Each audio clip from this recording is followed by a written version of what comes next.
Do I need to hold it up here? Just hold it with the range. See if it works. Hello? Hello? Try mid-range. Sit down if you don't mind for a little bit. I've got to read and look at some materials. So, thank you for inviting me. I'm really happy to be here. When I was asked by Dr. Warren and Peggy Warren to come to this conference, I was very excited because this is exactly the kind of thing I like to talk about and the kind of folks who are interested about these kinds of issues who I'd like to be around. So thank you for letting me be here. And when I thought about Survivors Conference or Survival Conference, I thought of the word resilience. It's a word that many of us in the food justice movement have been talking about for a long time. So I want to start with this idea of resilience. The resilience is the ability to adapt and survive and overcome in any given situation. So again, the idea is that as the situation changes, you need to be able to adapt. And that's the key to being resilient, is to be adaptable. So what this means for our families and our communities at this time, as things are changing, is that it's going to be ever more difficult to survive using the current structures and ideas that we have. The situation that we're in is changing, therefore we have to change. Some of the structures and ideas that I wanted to suggest as a framework for understanding what we do in the food justice movement is, for example, the petroleum-based economy. Our economy is based on petroleum. If we didn't have petroleum, we couldn't move the kinds of goods that are produced to the consumers. Petroleum, in fact, is used not only for moving and transporting the goods, but for also making a lot of the goods that we produce. And that petroleum is not controlled by any of us. At least I doubt that any of us control petroleum. I don't think any of us have oil wells in our backyards or refineries. Right? So that means that a certain group of people are going to have control over the economy. And of course, you will hear more about this throughout the conference, so I won't say too much about that. But we also have, as one of the major structures, capitalist social and economic relations. And capitalism, of course, is based on the one simple premise, and that is to create profit. And to create profit on the backs of working people. And of course, that means that if there's a lot of money being made by some, then there's going to be very little money being made by most. So that causes a problem for us as well. And then, of course, undemocratic governance structures at the federal, state, local levels. Very few of us have any opportunity to participate in decision-making and policy-making that affects our lives on a minute-to-minute basis. So all of these structures, the old structures, aren't going to help us survive in the coming days. And some of the ideas that are developed from these structures and are part of these structures are things like individualism, as if we can make it as individuals.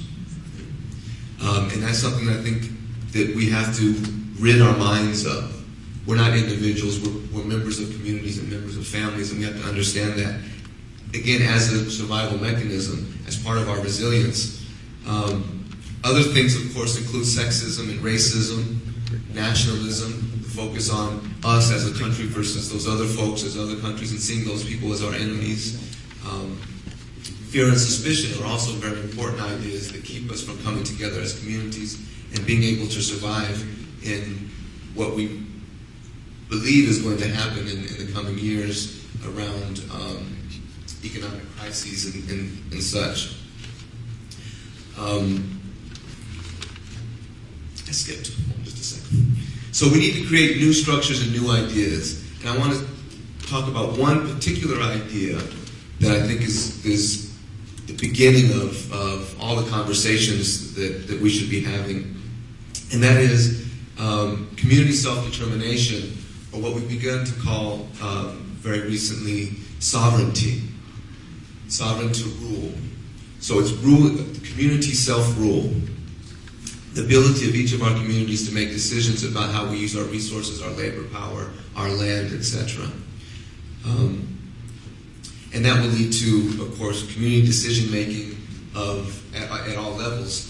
And for us, well, I'm going to talk about food today, but that has to be our beginning principle, is sovereignty, that each of us has the ability and should be able to participate in decisions about how our community is going to work. Currently, in terms of the food economy, we rely on corporations that ship our food from around the world. Of course, pollution results. The food is poisoned with pesticides and herbicides. It's bad for the planet. It's bad for us as individual consumers. It's bad for the farm workers who have to pick our produce. They get ill. It's an unfair system. And this all to make profit. And remember, this is a capitalist economic system. This all to make profit, not necessarily to feed people. In fact, feeding people is secondary to the goal of profit making. So that when feeding people does not make a profit, people don't get fed. So that in some places you'll find a great deal of food that is good food, that is healthy food, that will help you survive and help you maintain a good level of health. But in many other areas, there's very little food. And of course, this leads us to all kinds of negative health outcomes like diabetes and heart disease and all kinds of other things that we know about in our communities. And we know that in Chicago, around 600,000 people live in what we call food deserts, places that have low levels of access to good food, what we call food access. And that means, and what we also find in those places where people live in food deserts, you have high levels of preventable illnesses. So this is literally killing us. And so one of the issues is food access, having access to good, what I call real food, as opposed to food-like substances, which you can find at fast food joints and the corner stores, etc. Kind of like, it tastes like food, it looks like food, but it's not food. It doesn't nourish your body. And so food access is a big issue, and that is the issue that a lot of people are talking about. And when Michelle Obama came to town, what was it, last week, and met with the mayors and all kinds of other high-level folks, they talked about food access. And they talked about partnering with corporations like Walmart and other places to bring food to food desert areas in Chicago and other cities where people don't have access to food. In a place like Roseland, where I live and work, it's over a mile, on average a mile from your house to a supermarket. That's in a place where a large number of the people, a quarter to a third of the people, don't have their own transportation. So then you have to get to the store on the bus, and of course the bus is what, $2.80, $2.25 something these days. So it takes $5 to get there and $5 to get back, just to get to some healthy food. So what Mrs. Obama and these other folks were talking about was bringing Walmarts and some of these other corporations to these neighborhoods to help with the food desert issue.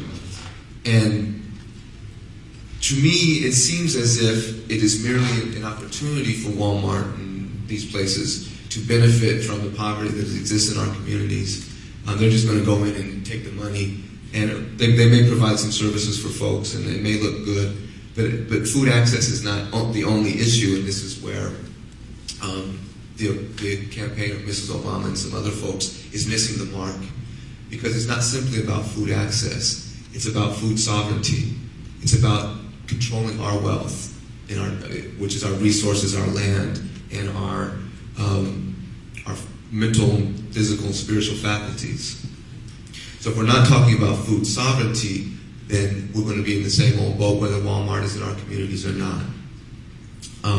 So to break this cycle, we need to produce, distribute, and consume our own food.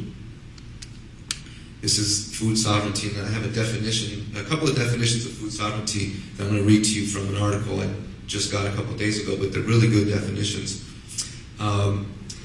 One is that each community to maintain and develop its own capacity to produce its basic foods, respecting cultural and productive diversity, the right to produce our own food in our own territory, or the right to people to define their agricultural and food policy.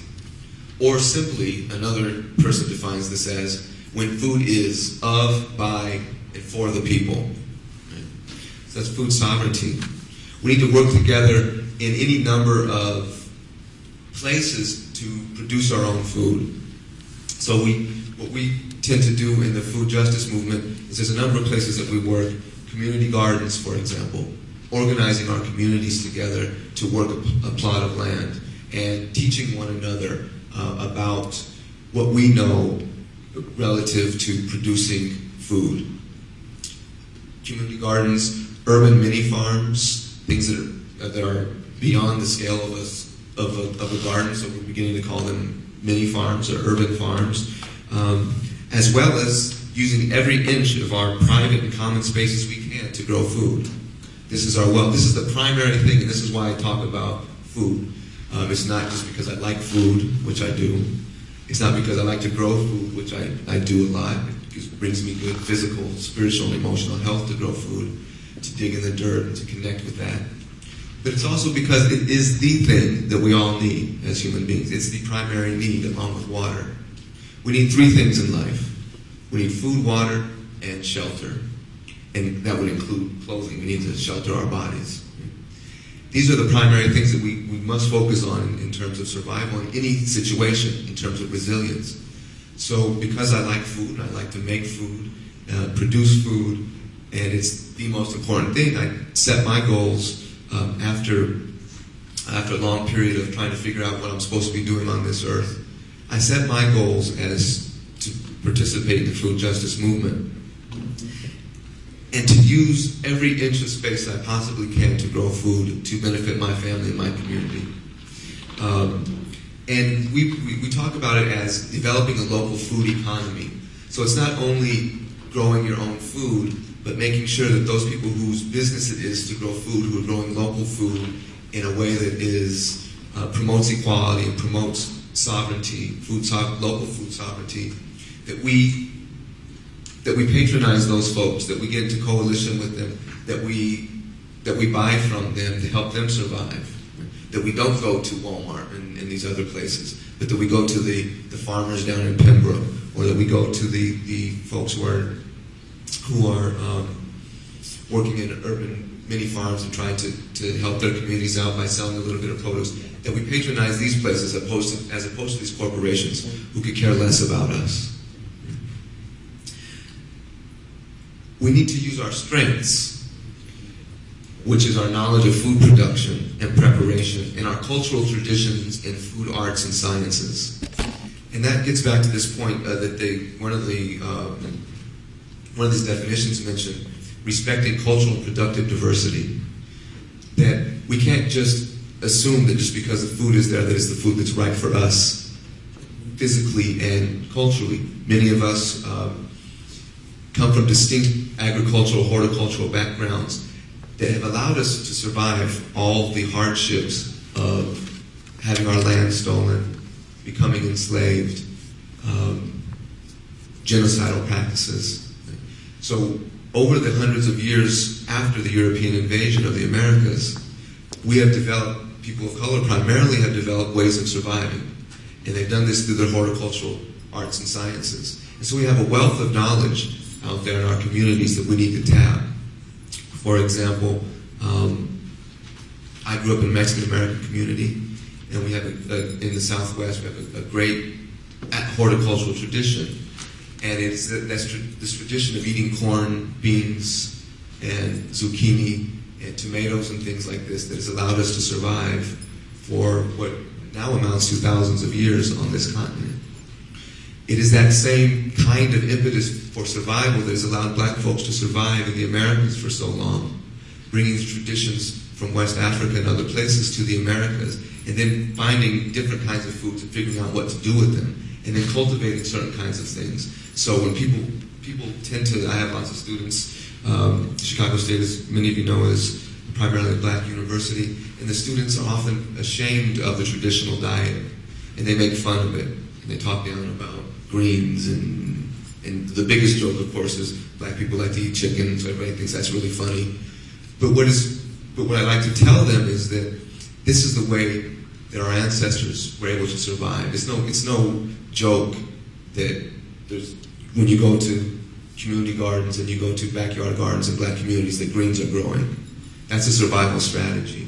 And that's something that we have developed over a period of time because it was necessary under the conditions of life in these United States of America for black people. And again, in our tradition as Mexican American people whose land was taken from them and who became workers for the ruling classes, we also had to learn how to survive. And that's a tradition that I come from, watching my grandfather till his little backyard and to have fresh food and to go into the forest, into the mountains and collect food for ourselves. And, you know, as a little kid, I thought, well, you can just go to the store, right? Why am I pulling weeds and digging and doing all this crazy stuff? Why am I going up into the